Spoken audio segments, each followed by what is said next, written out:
Bagaimana sistem Islam memberikan solusi sistemik terhadap kemiskinan, bukan sekadar tambal sulam sebagaimana pendekatan sistem kapitalisme saat ini.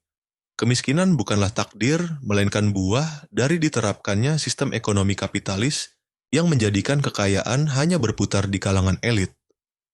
Permasalahan kemiskinan dan ketimpangan ekstrim di Indonesia, di mana 60% penduduk dianggap miskin, data World Bank. Padahal SDA Indonesia termasuk terbesar di dunia. Sementara 10% orang terkaya menguasai hampir setengah kekayaan nasional. Kondisi ini tampak parah pada daerah kaya sumber daya alam, SDA, akibat pengelolaan yang serakah menyebabkan kerusakan lingkungan dan dampak sosial negatif seperti konflik lahan, serta hilangnya mata pencarian bagi komunitas lokal. Sistem kapitalisme yang dianggap sebagai pangkal masalah ditandai dengan penguasaan sebagian besar SDA oleh korporasi swasta dan oligarki, serta lemahnya regulasi dan penegakan hukum yang memicu praktik ilegal dan korupsi. Beban utang pemerintah yang semakin besar, banyaknya pungutan pajak dan non-pajak kepada rakyat, komersialisasi pendidikan dan kesehatan, serta jeratan utang berbunga tinggi juga menjadi faktor pemicu kesenjangan yang ada sampai saat ini. Syariat Islam adalah solusi terhadap permasalahan yang ada. Kembali kepada syariat Islam sebagai satu-satunya jalan kehidupan yang benar dan wajib diamalkan secara menyeluruh.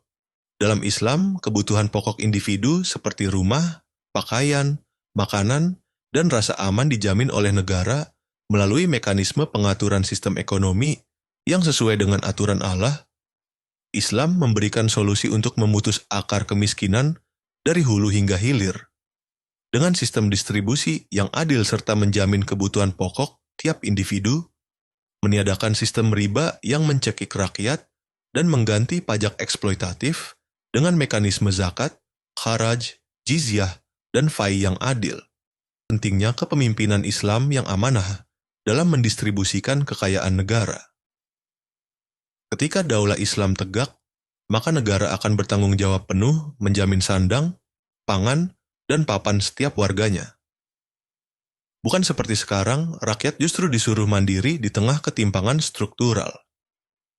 Mari bersama-sama kita berjuang ikut andil agar hukum Allah tegak di muka bumi. Perjuangan harus dilakukan karena umat Islam tidak boleh diam ketika melihat kemungkaran. Sistem yang ada saat ini adalah bentuk kemungkaran yang menjadikan ketimpangan sosial dan kemiskinan di negeri ini.